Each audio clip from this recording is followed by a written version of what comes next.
মানুষ মন খুলে হরিনাম কোথায় গিয়ে করে জানো মা? হিন্দু মানুষ কোথায় বলো দেখি? মন খুলে হরিনাম করে। কোন হরিনাম তোলায় নয়। হিন্দু মানুষ মন খুলে হরিনাম করে শ্মশানে গিয়ে। কেন বলুন? কারণ তখন মৃত্যু চুল্লু খায়, তখন পাত দাঁড় করাতে পারবে না, সেই সময় হরিনাম করবে না। হিন্দুদের ধর্মটা হিন্দুরাই নষ্ট করে দিচ্ছে। দেখবেন ৮০ বছর বয়স হয়ে যাচ্ছে, তিনি চায়ের দোকানে বসে বসে তাস খেলা করতে করতে শাস্ত্র আলোচনা করছে। কোথায় শাস্ত্র আলোচনা করে দেখেছেন? আপনি মহাভারত পড়া দেন, দেখবেন গ্রামের 10টা বৃদ্ধ মানুষ সেখানে সন্ধ্যাবেলা যাবে না, কিন্তু তাস খেলা দেন, লোক ধরাতে পারবেন না। 5 জন যদি খেলা করে 15 জন ঘিরে দাঁড়িয়ে আছে, এইটা দেওয়ার কথা, তুই ওইটা দিলি কেন? না, সাপোর্ট করছি। ধর্ম কোথায় যাচ্ছে? আলোচনা করতে থাকে যে কি হরি। আপনি যদি গিয়ে বলেন যে চলো একটু হরিনাম শুনে আসি, যে খেলা করছে সে বলবে কি হরিনাম শুনবি? ভগবানের বউ রাক্ষসে ধরে নিয়ে চলে গেছে। না, কোথায় বসে শাস্ত্র আলোচনা করছি।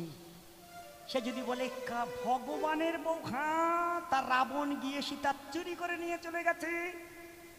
কোথায় বসে আলোচনা করছে? তাস খেলা করতে করতে চায়ের দোকানে। উনি জানে রাবণের বাবার ক্ষমতা আছে সীতার গায়ে হাত দেবে। রাবণ যখন এসেছিল, আমার ভগবান তো বুঝেই নিয়েছিল সীতা চুরি হবে, তাই লক্ষণকে জানতে দেবে না বলে সীতার হাতটা ধরে ঘরের মধ্যে নিয়ে গিয়ে কুটিরের দরজাটা বন্ধ করে দিয়ে বলা হলো, তুমি এই ঘরটার মধ্যে ডবল হও। সীতা দাঁড়িয়ে থাকতে থাকতে ডবল হয়ে গেছে। ভগবান ঘরের মধ্যে অগ্নিদেবকে ডেকে বললে, আমার প্রকৃত লক্ষ্মী তুমি নিয়ে চলে যাও। কতদিন থাকবে ঠাকুর আমার কাছে? মাত্র 10 মাস। 10 মাসের মধ্যে আমার ভক্ত রাবণকে মেরে দিয়ে আমি লঙ্কার মাটিতে ঘোষণা করব সীতা অসতী হয়ে গেছে। সীতার অগ্নি পরীক্ষা দিতে হবে। সেদিন লঙ্কার মাটিতে আগুনটা জ্বালিয়ে দিয়ে আমি এই নকলটা ভেতরে ঢুকিয়ে দেব, তুমি নকলটা নিয়ে আমার আসলটা তুলে দিও, আমি নিয়ে ঘরে আসব। এই কারণে তার অগ্নি পরীক্ষা হয়েছিল। নতুবা ভগবান আমার মতো পাঁড় মূর্খ ছিল যে লোকজনে বলল আর উনি কোনো বিচার করলো না, নিজের স্ত্রীর গায়ে আগুন ধরিয়ে দিল। হয় এটা হতে পারে? প্রকৃত যেদিন অগ্নি পরীক্ষার কথা হয়েছিল, সীতাও রাজার মেয়ে, উনি প্রতিবাদ করেছে, কোনো মতেই আগুনে যাব না। উনি কারোর সঙ্গে কোনো কথা না বলে, মা বসুন্ধরা, আমি তোমার গর্ভে উৎপত্তি হয়েছি, তুমি আমার মা। সীতার মা কে গো? সীতার মা বলো? মন্দাদরী সীতার মা। বসুন্ধরার গর্ভে উনি জন্মেছেন। রাবণ সবার কাছে কর নিয়েছে, দেবতারা কর দিয়েছে। যেই মুনি ঋষি বনাচারী, তাদের কাছে যেই করের জন্য দাবি করা হলো, মুনি ঋষিরা বলল, আমরা তো ফল পাকড় খেয়ে থাকি, বাতাহারি করে থাকি, কি আছে তাই দেব। তা তোমাদের গায়ে রক্ত আছে, রক্ত দিয়ে দাও। এই মুনিদের গায়ে রক্ত যেই নেওয়া হচ্ছিল, মুনিরা অভিশাপ দিল, এই রক্ত হতে তুই ধ্বংস হয়ে যাবে। মুনিদের রক্ত হাঁড়িতে করে এনে ঘরের মধ্যে রেখে দিয়ে মন্দাদরীকে বলা হলো, কি আছে গো ওখানে? সুধা আছে। উনি একদিন রাতে পিপাসা যুক্ত হয়ে জল না গড়াতে গিয়ে বলল, এখানে যখন সুধা আছে, সুধাটাই সেবা করি। যেই সুধা সেবা করলো, গর্ভের সঞ্চার হয়েছে। স্বামী ঘরে নেই, কোন মেয়ের যদি গর্ভে সন্তান আসে, সে দাঁড়াতে পারবে? উনি ভয়ে ভীত হয়ে দাসী সঙ্গে নিয়ে, চলো আমাকে নৌকাপথে নিয়ে চলো, নদীর ওপারে গিয়ে আমার গর্ভটা কি করে সঞ্চার হলো, ওখানে গিয়ে আমি ফেলে দিয়ে আসবো। ওপারে গিয়ে জনক রাজার রাজ্যে গিয়ে নদীর চরে বালিটা খুলে গর্ভে চাপ দিয়ে একটুখানি মাংসপিণ্ড হাঁড়ির মধ্যে দিয়ে বালু চাপা দিয়ে দিল।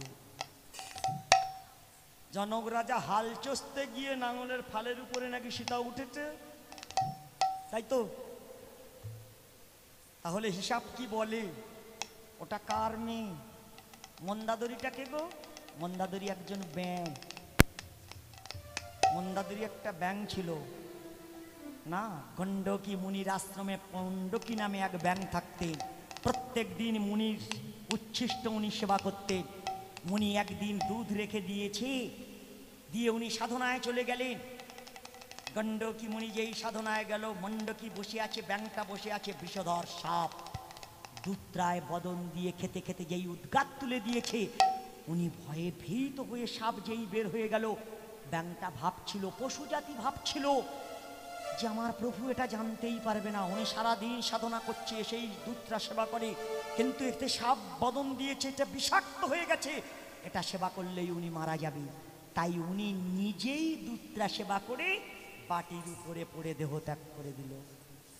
মুনি এসে ধ্যান চোখে জানতে পেরে, এত বড় অন্তর, আমার বাঁচাবার জন্যে তুই নিজেই বিষ খেয়ে দেহ ত্যাগ করে দিয়েছিস।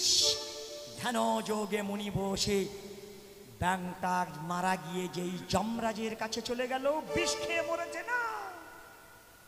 খবরদার মা, বাড়িতে ঝগড়া করে যেন গলায় দড়ি দিও না।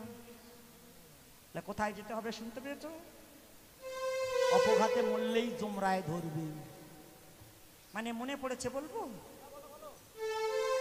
মানে কাকা বাবু কি না ঝগড়ার মাথায় কাকিমার বড় কথা বলেছে। কাকিমা বলে, এ জীবন আর রাখবো না, গলায় দড়ি দেবো। তার দিনের বেলা দিলে তো লোকে ধরবে।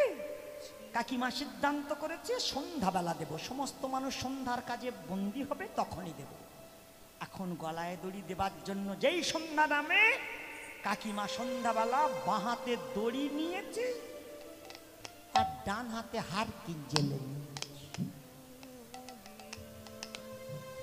নিয়ে যেই রাস্তায় বের হয়েছি, এদিক থেকে কাকিমা, ওদিক থেকে ভাইপো আসছে। কাকিমা, তুমি কোথায় যাচ্ছ? বলে, খোকা, তোর কাকা বাবু বড় কথা বলেছে, তাই আমি গলায় দড়ি দেব। তা তুমি গলায় দড়ি দেবে, হার কিন জ্বেলেছ কেন? বলে, কলা বাড়ির ভেতরে দেব তো, কলা বাড়িটা বড্ড অন্ধকার, যদি সাপে কামড়া। মায়েরা দেখছো, কাজের কথা লোকের ঘুম ভাঙে না। এই কথা বললে বুড়ো মা পর্যন্ত জেগে উঠবে। শোনো মা, এখন ভাইপো দেখলো ইনি মরবে না, যে মরে সে হারকিন জ্বালে। ভাইপো সাইড কেটে চলে যাচ্ছে। কাকিমা দেখলো, ও তো ধরলো না, যেই পাশ খেয়ে চলে যাচ্ছে। কাকিমা বলে, ও খোকা, তোর কাকার সঙ্গে দেখা হলে বলিস আমি ওই কলা বাড়ির ভেতরে আছি, শেষ দেখাটা যেন দেখে যা। মায়েরা, এমনটা না। উনি মুনির বাঁচাবার জন্য উনি দেহত্যাগ করে দিয়েছিলেন। উনি ধ্যানযোগে দেখলেন আমারই জন্য আমার মণ্ডকী দেহত্যাগ করে দিয়েছে, যমরা নিয়ে গেছে। উনি যমরাজার কাছে গিয়ে বলল, আমার মেয়ে ফিরিয়ে দাও। যম আর যমুনা সূর্যের ছেলে মেয়ে ওরা। সূর্য দুটি বিবাহ করেছিল, সংজ্ঞা এবং প্রভা না। সংজ্ঞার ছেলের নাম যম এবং যমুনা।